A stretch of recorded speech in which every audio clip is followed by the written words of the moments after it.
గ్రామ ప్రజలలో ఉన్నటువంటి అన్నలకు, అక్కలకు, తమ్ముళ్లకు, చెల్లెలకు యేసుక్రీస్తు యొక్క నామంలో శుభములు తెలియజేస్తున్నాం. దేవుని యొక్క మాటలు తెలియజేయమన్నాడు. ఏంటి అనే మాటలు అని మనం గ్రహిస్తే, సర్వ సృష్టికి వెళ్ళి నా సువార్తను ప్రకటించుడని ప్రభువైన యేసుక్రీస్తు వారు సెలవిస్తా వచ్చినాడు. సువార్త అంటే ఒక మంచి వార్త, ఒక శుభవార్త, తెలియని విషయము తెలియజేసేదే సువార్త. ఏంటి ఆ సువార్త అంటే 2026 సంవత్సరాల క్రితము పలాస్తీనా దేశము ఒక యెరూషలేము పట్టణము బెత్లెహేము గ్రామంలో ప్రభువైన యేసుక్రీస్తు వారు జన్మిస్తా వచ్చినాడు. ఆ యొక్క సందేశమే ఒక సువార్త.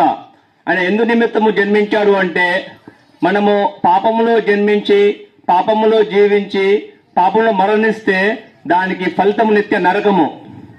ఆ నరకాన్ని తప్పించుటకే ప్రభువైన యేసుక్రీస్తు వారు ఈ లోకంలో జన్మించుటకు తను వచ్చినాడు.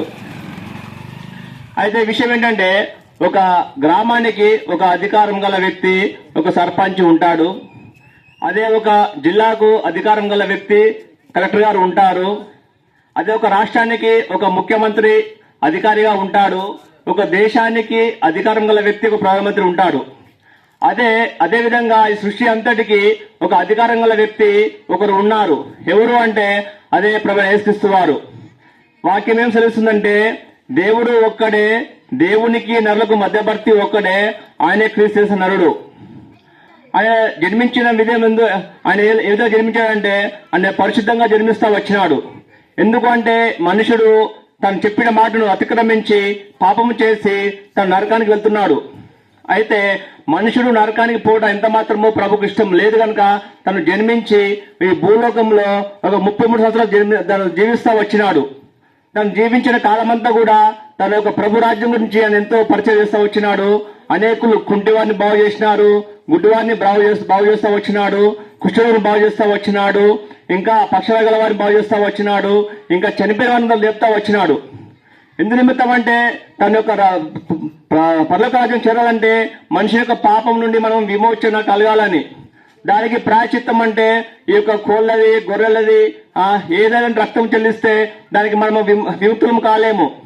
అది పరిశుద్ధమైనది, పవిత్రమైనది కావాలి అంటే యేసుక్రీస్తు ప్రభువారు ఒక్కరే. కనుక మనము అనేక విషయాలు మేము చెప్పాలనే ఆశ ఉంది. ఒకప్పుడు చూస్తే నేను కూడా లోకంలో నేను ప్రభు వెళ్ళినప్పుడు నా జీవితంలో ఒక భయం కలిగేది.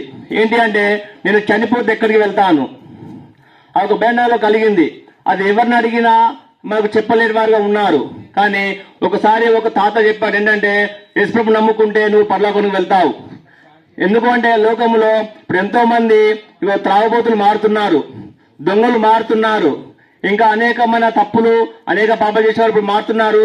సత్యం తెలుసుకుంటున్నారు, సత్యంలో జీవిస్తున్నారు, ప్రభు యొక్క సేవలో వాళ్ళు ఉంటున్నారు, ప్రభు యొక్క రాజ్యంలో సిద్ధంగా ఉన్నారు.